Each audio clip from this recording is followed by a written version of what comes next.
Juan Kapitulo 6, versikulo 35.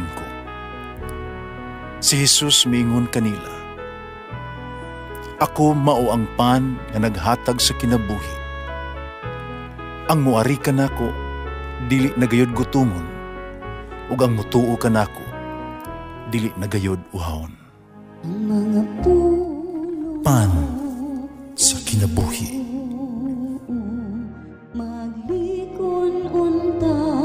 Sa mong pagtuo o gagakakabi sa pagtuman sa imong mahal nga kasuguan. Ginoo na kaninyo. Santos nga Ebanghelyo sumala ni San Juan. Ug miabot na panahon sa pagsaulog sa pangilin sa paghalad didto sa Jerusalem. Tigtugnaw kadto. Nakalakaw si Jesus sa portiko ni Solomon dito sa templo. Naaliron kaniya ang mga Hudiyo, umiingon, "Kano sumon kami gayod sultihi sa klaro? Tugani kami sa walipod-lipod kung ikaw ba gayod ang Mesiyas." Si Jesus mitubag, "Sultihan ko na kamo, pag wala ka mamutuo kanako. Mga buhat nga akong gihimo sa ngalan sa akong amahan, mao ang akong mga saksi. Apan dili ka mamutuo, tungod kay di man kamo akong mga karnero. Ang akong mga karnero mamati sa akong tingog. Nakaila ako kanila, sila nagasunod kanako. Nahatag o kanila sa kinabuhing dayon, inagayod sila mga matay, ug walay makaagaw kanila gikan kanako. Ang akong amahan nga maoy naghatag nila ngari kanako labaw sa tanan, ug walay makaagaw kanila gikan sa amahan. Ang akong amahan ug ako usara." Ang Ebanghelyo sa Ginoo. Pasalamati ang Ginoo kay siya maayo, ang iyang gugma mulungtad hangtod sa kahangturan. Pasalamati ang Diyos sa tanang mga Diyos, ang iyang gugma malungtaron. Pasalamati ang Ginoo sa mga Ginoo, ang iyang gugma malungtaron.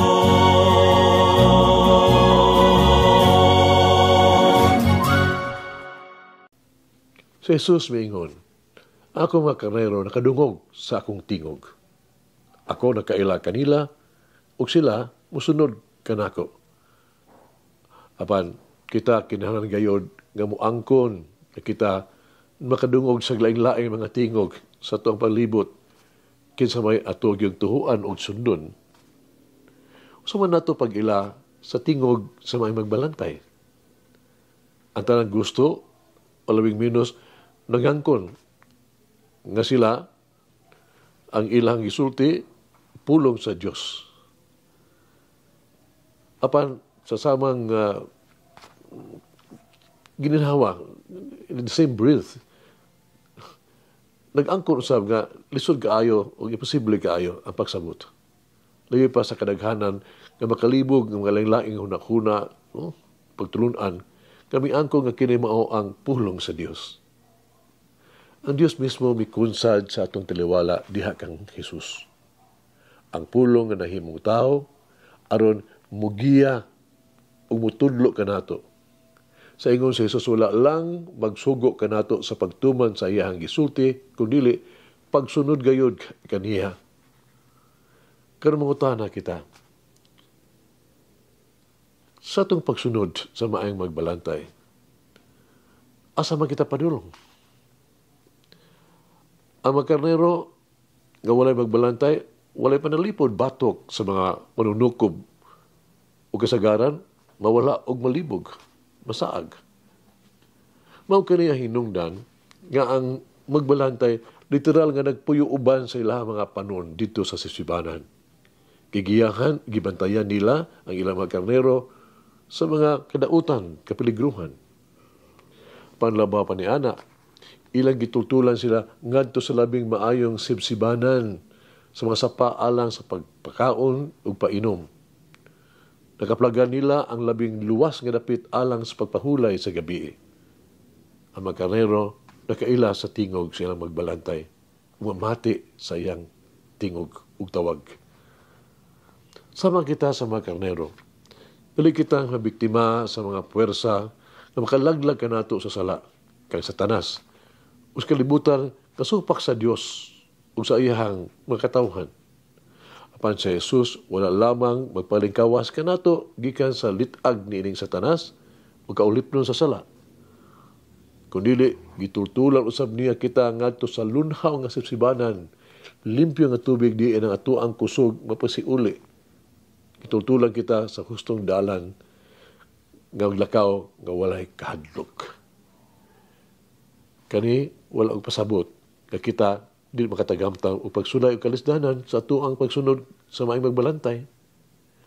Ang nakapahimo nga kalainan mao sama sa gisgutan sa Salmo 23. Wala ako mahadlok sa mga dautan tungod kay ania kanako ang Dios sa akong kiliran. Ang Dios ana sa atuang taliwala ug nagtultol kanato ngadto sa walay katapusan kakalinaw, kalipay o walay paghunong kapag ig-uban sa Dios ug sa iyang anak. Paminaw kita siyang tingog ug mosunod kaniya. Magampo kita. Ginoo ko, Jesus, nabahaw ka sa bag-ong kinabuhi.